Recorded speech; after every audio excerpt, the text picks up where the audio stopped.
Hello everyone, welcome to my channel. আশা করছি তোমরা সবাই ভীষণ ভালো আছো আর আমরাও কিন্তু বেশ বেশ ভালো আছি। আজ হলো রবিবার, ঘড়িতে এখন বাজেই সকাল 8:30। এই কিছুক্ষণ হলো ও আর কি অফিস যাওয়ার জন্য বেরিয়ে পড়েছে। আর জানো, আজকে সকাল থেকে না শরীরটা আমার ভারী আর কি খারাপ লাগছে। আজকে সকাল থেকে বলবো না, কালকের একটু ওই সন্ধেবেলার দিক থেকে তো রান্না করেছি, তারপর ও তো বেরিয়ে গেলে ওর খাবার টাবার সব কিছু গুছিয়ে দিয়েছি। তারপর না আমি ঘরে এসে শুয়ে পড়েছিলাম, না বিছানা গুছিয়েছি না আরও অন্য আর কি ঘরের কোনো কাজ করেছি। আর আজকের আর জামা কাপড় আমি পরিষ্কার করতে পারবো না, যা আছে থাক, মানে কাল কিংবা পরশু দিনকে পরিষ্কার করে দেবো। বেশ কিছুক্ষণ শুয়ে থাকার পরে না আমি উঠে পড়েছিলাম। তো তারপর সকাল থেকে আমার কিছুই খাওয়া হয়নি, তো ভাবলাম এক গ্লাস ছাতু খাই। তো এক গ্লাস ছাতু বানিয়ে ওই ছাদে একটু হাঁটছিলাম আর তার সাথে আর কি ছাতুটা খাচ্ছিলাম। আর ছাদে যে জামা কাপড়গুলো দেখলে না, ওগুলো মা তো অনেক সকালেই আর কি পরিষ্কার করে দিয়েছে। তো ওগুলো না 3-4 দিন ধরে একেবারে ছিল, তো মা তো বাড়িতে ছিল না, সেই জন্য করে আর জামা কাপড়গুলো সেইভাবে পরিষ্কার করা হয়নি। আর আমি এই যে কালকে রাতে একটু বিনুনি করেছিলাম, চুলটা খুলে একটুখানি চুলটা উঁচু করে বেঁধেও নিয়েছি, হালকা করে মাথায় তেলও দিয়েছি, কালকে শ্যাম্পু করেছিলাম। আজকে সকালে জানো তো, একেবারে মানে 6:30টায় অ্যালার্ম বেজেছে, আমি তো তাড়াহুড়ো করে একেবারে উঠেছি। মানে শরীরটা ঠিক লাগছিল না, মানে কালকে সন্ধ্যে থেকে মানে মাথা যন্ত্রণা হচ্ছে বা পেটে ব্যথা করছে এরকম কোনো ব্যাপার না, মানে শরীরটা কেমন একটা লাগছিল। তো ওই জন্য সন্ধ্যেবেলাতেই না মানে টিভি দেখতে দেখতে একটুখানি ঘুমিয়ে গেছি। তারপর ও আসলো, তারপর আর কি কালকের ওই আলু সিদ্ধ আর ডাল সিদ্ধ দিয়ে ভাত খেয়েছি। তো খাওয়ার পর তাড়াতাড়ি ঘুমিয়েও গেছি। 6টার সময় অ্যালার্ম দেওয়া থাকে, তো 6টার সময় আর উঠিনি, একটু পরের দিকে উঠি। তো 6:30 বেজে গেছে। তারপর যখন অ্যালার্মটা পড়েছে আমি তাড়াহুড়ো করে উঠে তাড়াতাড়ি করে বাইরে গিয়ে নাইটিটা চেঞ্জ করে ব্যালকনিতে রেখে তারপর রান্না মানে ফ্রেশ হয়ে রান্নার দিকে গেছি। আর রান্না করছি যখন, তখন মানে কি বলবো, আমার না মানে চোখ যেন বন্ধ হয়ে আসছে। মানে কি যে আজকে রান্না করেছি আমি, খেতে কেমন হবে আমি বলতে পারবো না। তো কিছুটা রান্না করেছি আর কিছুটা ওইভাবে রেখে এসেছি, মানে ওর একার মতো করে সমস্ত তরকারিগুলো করে দিয়েছি। আর ভেবেছি যে একটু পরের দিকে গিয়ে তারপর আর কি বাদবাকিটা করবো। শরীরটা আমার মানে ভীষণ খারাপ লাগছে, আর ওই জন্য করেই আর কি রান্নাবান্না গেছে আজকের। খেতে কেমন হবে বলতে পারছি না, ভালো লাগছে না। এসে অনেকক্ষণ শুয়েছিলাম, তারপর ও বেরিয়ে গেল, ওই জন্য আবার বেশিক্ষণ শুয়েও থাকতে পারলাম না, উঠে গেছি। আবার যাবো, দেখি স্নান করে নেবো আজকে তাড়াতাড়ি, স্নান টান করে নিয়ে শুয়ে পড়বো। খেতেও কিছু ইচ্ছা করছিল না, তারপর ভাবলাম যে ওই একটু ছাতু খাই। এখন না ওই লবণ আর তার সাথে একটু জিরে গুঁড়ো দিয়ে ছাতুটা খেতে আমার বেশ ভালো লাগছে, ওই জন্য করে আমি পরপর এখন কদিন শুধু ওটাই খেয়ে যাচ্ছি জানো। তো যাই হোক, এখন ওই বিনুনি করেছিলাম কালকে রাতে, চুলটা বেঁধে নিলাম উঁচু করে। সকালবেলায় তো আমার বিছানা গোছানো হয়নি, তো এই যে এখন আমি বিছানাটা গোছানোর সময় দেখছি চাদরটা না ভারী নোংরা হয়ে গেছে। আর সাদা চাদর তো একটু নোংরা হলে না কেমন বাজে দেখায়, তো সেই জন্য চাদরটা এখন আমি চেঞ্জ করে দেব। আজ আর এই চাদর আমি পরিষ্কার করছি না, ওয়েদারটা ভারী খারাপ হয়ে রয়েছে, কখন যে বৃষ্টি আসবে তার নেই ঠিক, তো ওই জন্য মানে রেখে দেব। তো কালকে দেখি পরিষ্কার করে দেবো চাদরটা, এই চাদরটা আর কি পেতে নিলাম। তো নেবার পর এই যে প্রতিদিন আর কি একটু আধটু যা মোছার থাকে আর কি সেগুলো একটু মুছে টুছে নিচ্ছিলাম। নেবার পর ঘরটা ঝাড় দিয়ে তারপর ঘরটা বেশ ভালো করে মুছে নেব। তো ঘর মুছে চলে গেছিলাম আমি সোজা স্নান করতেই। তো স্নান টান করে এই যে এখন ছাদে আসলাম। আমার ওই যে দুটো নাইটি ছিল, তার সাথে ওর কয়েকটা জামা কাপড় ছিল, ওই গেঞ্জি রুমাল এইগুলোই আর কি। তো সেগুলো এই যে এখন আর কি মেলে দিলাম।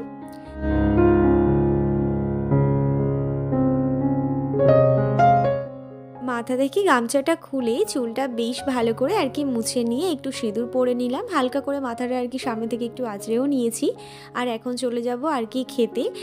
আর জানো, আমার ভোলু আর পাণ্ডু যে জায়গাটাতে ওরা থাকতো আর কি, সেই জায়গাটা না ওদের আর কি চেঞ্জ করে দিয়েছি।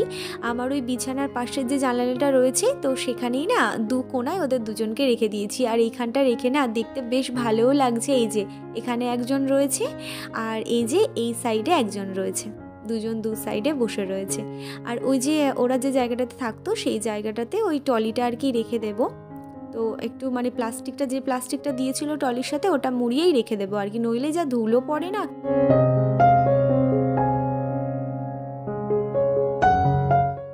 দুপুরবেলায় ভাত খাওয়ার পরে যা ভালো একটা ঘুম দিয়েছি না, কি বলবো তোমাদেরকে।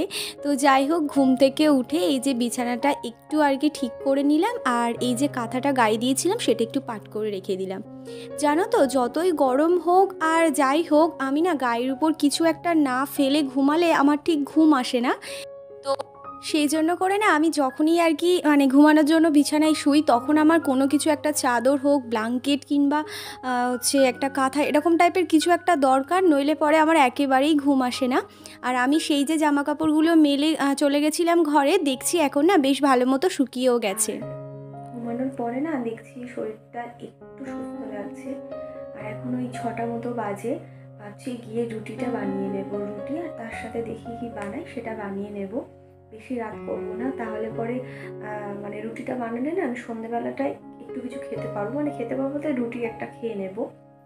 তো সেই জন্য ভাবছি যে তাড়াতাড়ি বানিয়ে নিই, বেশি দেরি করে আর লাভ নেই। সেই যখন বানাতেই হবে তাড়াতাড়ি আর কি বানিয়ে নিই। তো চলো, আর এই যে রুমালটা ওই হটপটের মধ্যে দিয়ে রুটি রাখবো, তো সেই জন্য ধুয়ে দিয়েছিলাম, শুকিয়ে গেছে। তো এটাও নিচে নিয়ে যাচ্ছি। একটু শুয়েছিলাম, বিছানাটাও ঠিক করে নিয়েছি, লাইটগুলো অফ করে। আর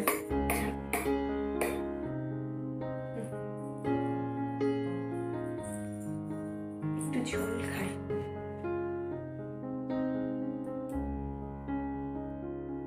5-6টা রুটি বানাবো, তো সেই মতোই আর কি আটাটা নেব। কিন্তু আজকে আমি ওই 2-3টে মতো একটু এক্সট্রা করে আর কি রুটি হবে সেরকম আটা নেব। আজ ভেবেছি সন্ধেবেলাতে কয়েকটা চিনির রুটি বানাবো, তো সেই কারণে আর কি একটু বেশি করে আটা নেব।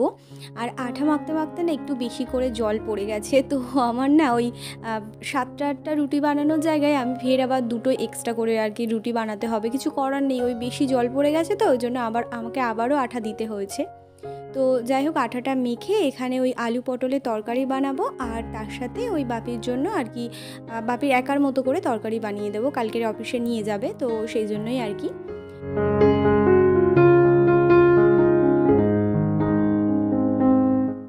আমি না কিছুটা আর কি কাঁঠালের দানা সিদ্ধ করেছি। এই কাঁঠালের দানা না শুকনো লঙ্কা দিয়ে মাখলে পরে দারুণ খেতে লাগে, কিন্তু গরম ভাত হওয়া চাই। তো বাপি বলছিল মাছের তরকারির মধ্যে কয়েকটা আর কি কাঁঠাল দানা দিয়ে দেওয়ার জন্য। আমি সিদ্ধ করে না যতটা পেরেছি মানে ছালগুলো ছাড়িয়ে নিচ্ছিলাম। অনেকটা সময় পেরিয়ে যাচ্ছে বলে সেই জন্য আমি না একটু চা বানিয়েছিলাম। আর এখানে তরকারিটাও রেডি হয়ে গেছে, এক্ষুনি লাভিয়ে নেব। আর রুটি আমি বানিয়েই রেখেছি, মানে চিনির রুটিটা আমি বানিয়েই রেখেছি, খাওয়ার সময় পাইনি আর কি। আর আমারগুলো দেখছি জানো তো বেশ একটু নরম হয়ে গেছে, তো সেই জন্য কড়াইয়ে একটু আর কি নাড়াচাড়া করে নিচ্ছিলাম। আর এখানে হচ্ছে কিশমিশ আর তার সাথে রয়েছে কাজু, তো কাজুটা প্রায় শেষের পথে, আবারও আনাতে হবে। আর এই যে রুটিগুলো বানিয়ে রেখেছি, আর কি হাল হয়েছে দেখো, পিঁপড়েরা চলে এসেছে, মানে আমার খাওয়ার আগে ওরা খেয়ে চলে যাচ্ছে, তাহলে ভাবো একবার। বিকালে জামা কাপড়গুলো সেই যে একটু উল্টিয়ে দিয়ে গেলাম, তোলার তো সময় পাইনি, এই 7:30টার মতো বাজে। এখন এসে জামা কাপড়গুলো তুলে এই চেয়ারে মেলে দিলাম, প্রায় শুকিয়ে গেছে, আর একটু একটু ভেজা রয়েছে। তো সেগুলো সারা রাত ফ্যানের হাওয়ায় থাকলে পরে একেবারেই শুকিয়ে যাবে। কালকে সকালে যদি একটু দেখি রোদ্দুর বেরিয়েছে, তো একটু রোদ্দুরে দেবো, নইলে আর দেওয়ার দরকার নেই। তো সমস্ত কাজবাজ করে ফেলেছি, হাত পা ধুয়ে এই যে একদম বিছানায় উঠে পড়েছি। আর এখন বসে বসে আমার পছন্দের খাবারটাও খাচ্ছি। পিঁপড়েগুলো কি যে জ্বালাতন করছে, আমি নিয়ে এসেছি না, আমার গায়ে পিঠে সব জায়গায় উঠে গেছে, খালি সরসর করে এদিক ওদিক বেয়ে বেয়ে যাচ্ছে, জানো তো। রাতের খাবার বানিয়ে নিজে একটু খেয়ে বেশ কিছুক্ষণ বসে বসে টিভি দেখছিলাম। তরকারি বানানো হয়ে গেছে, কিন্তু রুটিটা আমি এখনও বানাইনি, গরম গরম আর কি খাবো বলে সেই জন্য আটা মেখে রেখে এসেছি। ও আসলে পরে তারপর আর কি রুটিটা বানিয়ে নেব। তো বেশ কিছুক্ষণ বসে থাকার পর ভাবছি ট্রলিটা এবার প্লাস্টিকের মধ্যে ঢোকায়, যে পরিমাণে ধুলো না, তো যে কোনো জিনিস বাইরে থাকলে পরে এরকম মানে নষ্ট হয়ে যেতে পারে। তো সেই জন্য করে আমি ভাবলাম এই প্লাস্টিকটার মধ্যে ঢুকিয়ে আর এই সাইডটাতে রেখে দিই, মানে যেখানে আমার ভলু আর পাণ্ডু ছিল আর কি সেই জায়গাটাতে। দোকান থেকে যেভাবে প্যাকিং করে এরকম বেঁধে টেঁধে দিয়েছিল সেইভাবে না আমি বাঁধার চেষ্টা করছিলাম, কিন্তু ওনাদের মতো করে পাচ্ছিলাম না। ওই একটা সাইড বেঁধেছি আর একটা সাইড দেখছি বাঁধতে পারছি না, তো একটু ঠিকঠাক করে মুড়িয়ে আর কি রেখে দিলাম। আর এবার যাব রুটি বানাতে, ও এখনও ফেরেনি, 5 মিনিটের মধ্যে ঢুকে যাবে বাড়িতে। আটাটা মেখে রেখেছি প্রায় 1 থেকে 1.5 ঘন্টা আগে, আর খুব সুন্দর আর কি দেখো আটাটা নরম হয়েছে। আর রুটিগুলো বেলতেও তো আমার বেশ ভালো লাগছে। কয়েকটা রুটি তো আমার ভাজা হয়েই গেছে, আর ওই 3টে মতো রুটি রয়েছে, সেগুলো ভাজলে পরে ওকে খেতে দিয়ে দেবো। ও এসে ওই নিচে বাপি মায়ের সাথে আর কি কথা বলছে, আর তারই মধ্যে আমি এখানে রুটিটা আর কি রেডি করতে এসেছি। আর ও আবার আনারসও নিয়ে এসেছে, তো রুটি খাওয়ার পর সেটাও আর কি কাটা হবে। আজ তাহলে আসি, দেখা হচ্ছে তোমাদের সাথে কালকেই নতুন একটি ভিডিওতে। আজকের ভিডিওটা তোমাদের কেমন লাগলো অবশ্যই জানিও, যদি ভালো লেগে থাকে তাহলে একটা লাইক করো। Tata, good night.